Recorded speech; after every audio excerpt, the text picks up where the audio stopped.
Hey guys, my name is Dr. Sam and today I will be talking all about irritable bowel syndrome. How do you know if you have IBS? What are the symptoms and foods that trigger IBS? Also, what is the best treatment for irritable bowel syndrome? So stick around and I'll give you the lowdown. What is irritable bowel syndrome? Irritable bowel syndrome, or IBS, is a very common condition that affects the gut and makes it upset.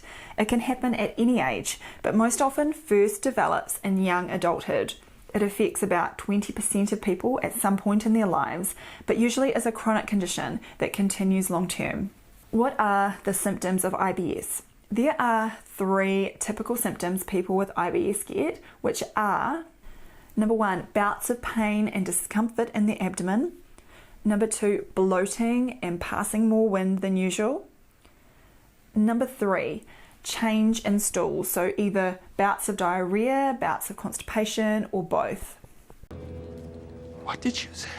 The classic patient I see with IBS describe having a particular trigger which sets off sudden onset crampy stomach pain, and then they rush to the toilet to pass a bowel motion which is watery or very loose, and once the stools are passed, the pain eases greatly and they feel much better. Just so you know, there can be other associated IBS symptoms as well, which I will list in the description for you. It's very common to experience constipation symptoms with IBS. Who does number 2 work for? That's right, buddy. You show that turd who's boss. How do you know if you have IBS? Oh, good question. There isn't a specific test for IBS. Usually it's diagnosed based on the typical symptoms. So often your doctor will rule out other causes first with blood tests, or maybe after a colonoscopy. When they haven't been able to find a cause for your symptoms, they make the diagnosis then. What causes IBS? Well, the exact cause isn't known. In some people it seems to start after an infection of the gut, like after a tummy bug or gastroenteritis. In others it starts after a stressful life event.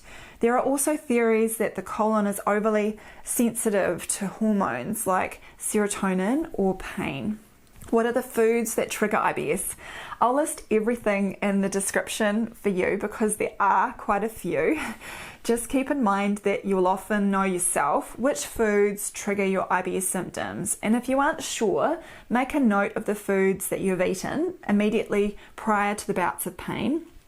This will help you track your symptoms, and I'd also keep a note of activities that might be related to. Broadly, the triggers can be broken down into constipation triggers and diarrhea triggers, and the big triggers that cause both types are alcohol, coffee, carbonated drinks, dairy products, and processed or fatty foods. But have a look in the description for all of the food triggers. What is the best treatment for irritable bowel syndrome? Okay, I have to confess that this question is very close to my heart as I have IBS too, and over the years I've experimented with lots of different treatments to figure out what works. So first up, lifestyle. I cannot emphasize enough how important these next 3 points are for managing IBS, so please listen up. I'm listening. I'm listening intently. Number 1, exercise.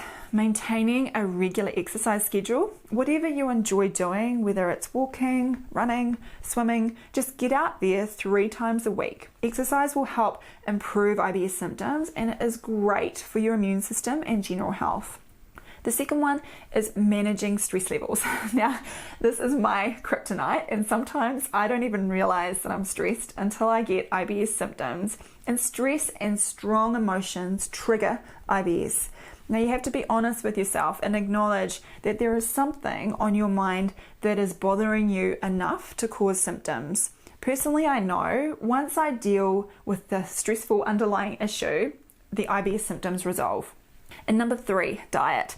It's not surprising really that a gut problem has a food solution, and the low FODMAP diet is a strong evidence-based treatment for IBS. A FODMAP Come again. A FODMAP is an acronym that stands for fancy scientific terms which classify groups of carbs that are notorious for triggering digestive symptoms like bloating, gas, and stomach pain. FODMAPs are in many different foods in varying amounts, and you want to look for foods that have low amounts of FODMAPs. If you follow a low FODMAP diet, your odds of improving stomach pain and bloating are 81% and 75% respectively. I'll link more info about the low FODMAP diet in the description. To start this diet, often you need help from a dietitian, as there is quite a bit to it. Finally, there are medications for IBS, and as you might already know from my other videos, I prefer to avoid pills if possible, but I wanted to mention some of the medication treatments quickly so you have a complete overview. I'll link the name of these specific medications for each group in the description. So firstly, there's antispasmodic medications, and these help relax the muscles in the wall of the gut and work to help abdominal pain. Constipation medicines, particularly linaclotide or Linzess, helps reduce pain, bloating, and constipation. Then there's antidiarrheals. These help slow down diarrhea. Most commonly loperamide is used.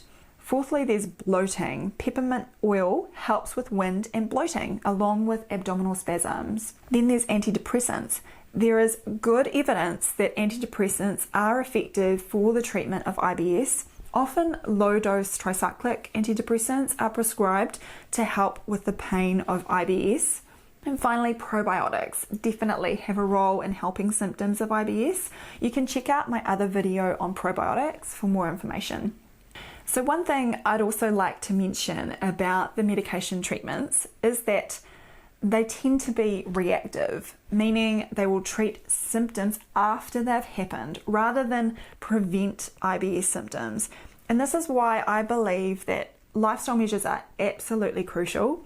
But in saying this, I know many of you will be badly affected by IBS and want to try anything to help improve the way you feel. I don't blame you at all. For most people with IBS, it's somewhat trial and error with different treatments to get symptoms to a manageable place. So give this video a like if you enjoyed it, hit the subscribe button for new videos every single week, and hit the bell to get notified when I post new videos on Tuesdays. Please let me know in the comments what you enjoyed about this video or what you want to learn more about, and feel free to check out some of my other videos on gut health. Thanks for watching, and I'll see you very soon.